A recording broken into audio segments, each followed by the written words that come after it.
शब्दांपेक्षा कामाला महत्त्व देणारा, स्पष्ट वक्ता आणि दूरदृष्टीचा एक महान नेता आपल्या कायम स्मरणात असेल तो त्यांच्या अफाट कार्यकर्तृत्वामुळे. 22 जुलै 1959 रोजी देवळाली प्रवरा येथे माननीय अजितदादा पवार यांचा जन्म झाला. 1982 साली त्यांची राजकीय कारकीर्द सुरू झाली. बघता बघता आपल्या बारामती शहराचा दादांनी कायापालट केला. देशभरातून लोक बारामती शहर पाहण्यासाठी येऊ लागलेले. प्रशासनावरची मजबूत पकड, दूरदृष्टी आणि कामाचा झंझावात पाहून महाराष्ट्राची जनता दादांवर भरभरून प्रेम करत आलीये.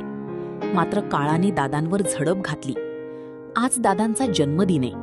बारामतीमध्ये दादा प्रत्यक्ष नसले तरी त्यांच्या कामाच्या रूपात ते आहेत.